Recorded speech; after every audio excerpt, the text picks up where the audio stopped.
Hola y bienvenido a la clase de Español 2. Yo soy la señora Croft y seré tu maestra de español este semestre. Me da mucho gusto tenerte en clase. Hello and welcome to Spanish 2. My name is Senora Croft and I will be your teacher this semester. I'm very excited to have you in class. You'll learn a lot of Spanish vocab and grammar this semester, and also a lot about Hispanic cultures. And I'm excited that you have taken on the challenge of learning a second language. It's both fun and useful.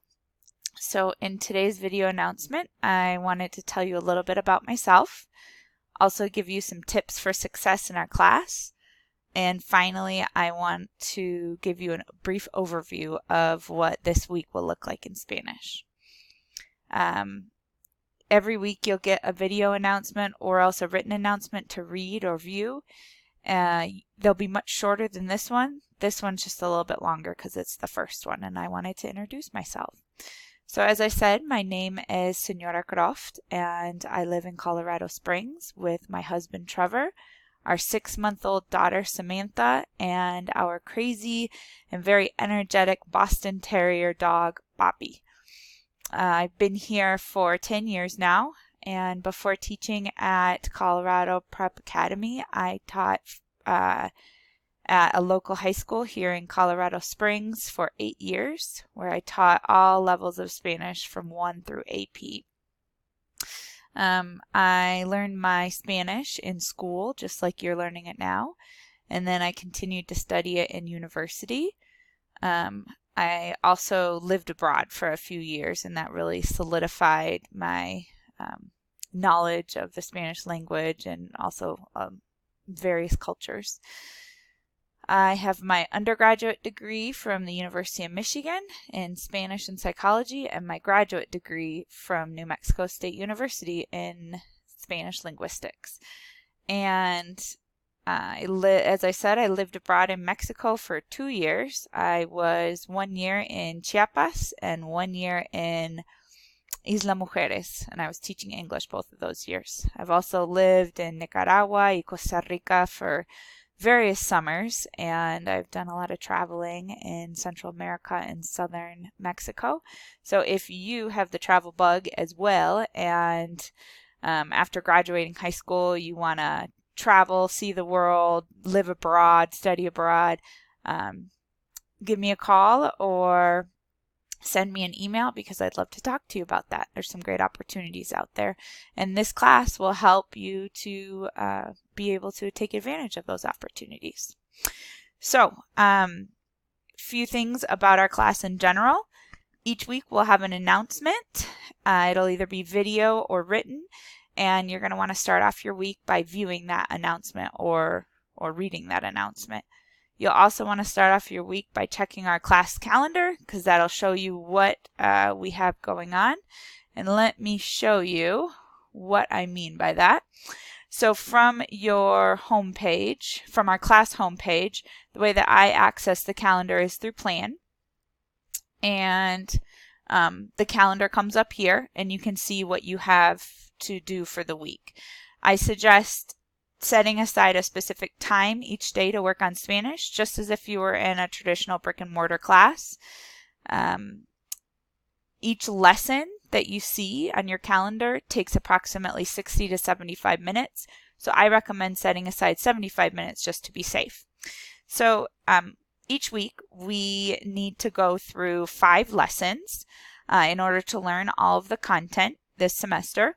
So even if we have a short week like this week where there were no classes on Monday, you still need to get through those 5 lessons, which means that you will double up on lessons one of the days. So as you can see this week on Monday, on Tuesday, today, you should be doubling up on lessons 1 and 2. And then because it's the first week, you also have the introductory lesson due. You can click on any of these to access the course content.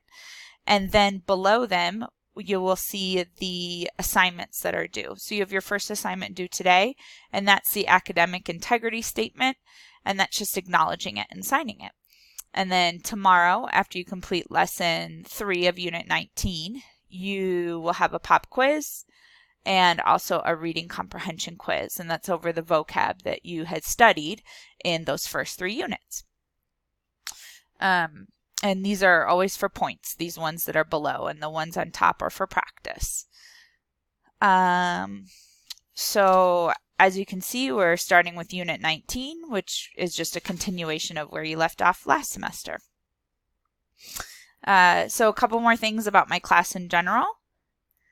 Late work is deducted, 20% is deducted from late work, so make sure to turn in your work on time. That's might be a little bit different from your other classes and from last semester, so make sure to be prompt and turn in your work on time. Doesn't matter if it's 1 day late or 10 days late, it's 20% is deducted. And there will be 2 cutoffs for turning in late work. One is the midterm, so you can turn in any late work, doesn't matter how late it is, from the first half of the semester up to the midterm. And then that will repeat, but with the second half of the semester, you can turn in any late work from second half of the semester up to the final exam. So that's your deadline for the 2 halves, the quarters, if you will, of the semester. Another thing that I wanted to talk to you about quickly was installing a Spanish keyboard on your computer. It's important that you use accent marks and ñes, and upside down, exclamation points and question marks in your writing so that it's accurate. That is part of the language. Points will be deducted if you don't have those accent marks, so make sure you include them. I'll show you on my computer how I easily include the Spanish keyboard, but your computer may be different, so you'll have to kind of play around with your computer, and I'm more than happy to help if you need that help. So down here, I go to my notification center. I go to all settings, and then time and language, and then I'll go to language, and then I'll go to add a language. Another way to do that is to search for the control panel over here and find your language. Find your language center through there. I suggest using, when you're adding your language, to use Spain Spanish. I think you have to, it's in Spanish, so you start typing in Español, and I would suggest Spain. So that's the one I would suggest to use. Sorry, not that one, but the one that is Spain. Where are you, Spain? Here we are. It's lighter gray because it's already on my computer. And set that as one of your keyboard options. To switch between them, down here where it says ing, and you don't have this right now unless you've loaded it on your computer, but once you load it, you'll have it. I just click on it, and you can't see it right now because my video is in front of it. Let's see if I move that. There we go. Okay, well, when you click on ing, I can't bring it up right now because I am recording, but it'll give you an option to switch to Spanish, so you just click and switch. Okay, so moving on.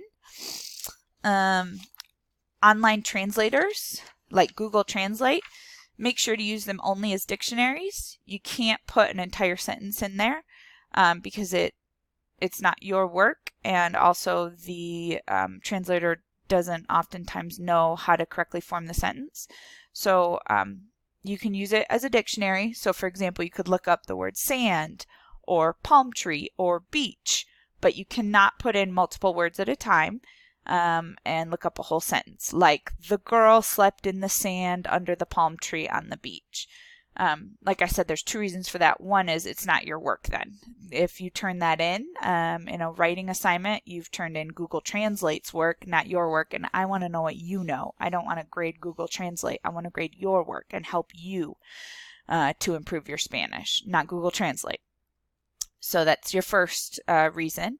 And then the second one is oftentimes it's incorrect. The spelling might be correct, the words exist, but they're in the wrong order, or the wrong word has been used for what you want to represent. For example, if you want to say can, like, can you go to the movies with me? Are you asking it in that way? Or CAN is also a can of beans, and lots of times an online translator, it doesn't have a brain, so it doesn't know what you're looking for, so it might not give you the right translation. So once again, if you're going to use an online translator, please use it only as a dictionary, not for multiple words at the same time. If you do use it for multiple words at the same time, then it's very easy for me to tell, and I will ask you to redo your work because that's not your work. Lastly, our class, well, not lastly, but also Class Connect. We will meet on Tuesdays. Let me bring this up. On Tuesdays from 3 to 3:30 p.m. Make sure to come because we'll practice the material you've learned, and you can work with your classmates. And small groups, I'll let you know if you need to attend that. They will be on Tuesdays from 3:30 to 4 p.m. My office hours are Mondays from 3 to 3:30 p.m. and contacting me, if you go to our class homepage and then you click on class materials, and there's multiple ways to do this. I'm just showing you one of them. So you click on class materials. Then you can see my contact information and also my hours. So here's my contact information. It's got my phone number that you can reach me at, and then also my email address that you can email me at. Excuse me. Also, my hours are here, and that's important because I'm only a part-time employee with Colorado Prep Academy. So if you click on my schedule, then you can see the hours I work. And it's also a friendly reminder of the, when our class meets and when blended learning is and so on.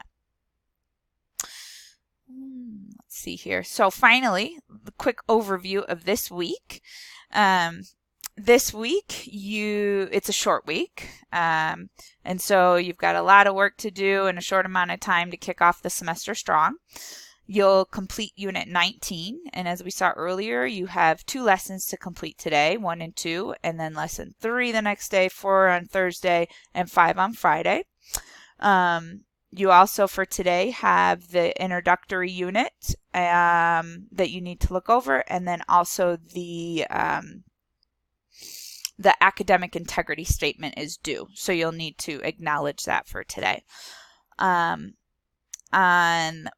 Wednesday, you have 2 quizzes, a pop quiz and 1 other quiz, and then on Thursday you have 2 quizzes as well. And those are a listening quiz and a culture quiz. And on Friday you'll turn in your writing test and your unit test. All of those assignments that you're turning in, the test quizzes, are due by 11:30 p.m. on the day that they're due. In general, this week you'll be learning about the country of Colombia. You'll start learning about that, and then we'll continue learning about Colombia for this quarter, so the first half of the semester. And then also in Unit 19, you'll review verbs, and they'll be used as vocabulary words. And you'll also learn the future tense, say that you will do something. For example, you will get an A in this class because you will study hard and work hard. And you will also review the verb gustar this week. So good luck this week, and make sure to start strong by staying on top of your studies and completing all lessons, quizzes, and tests as outlined in our class calendar. Please contact me at any time with questions. I'm here to help. I'm on your side, and your success in this class is truly my #1 priority at Colorado Preparatory Academy. It's why I'm here. So I'm rooting for you, and I know you've got this. Buena suerte, y nos vemos. Adiós.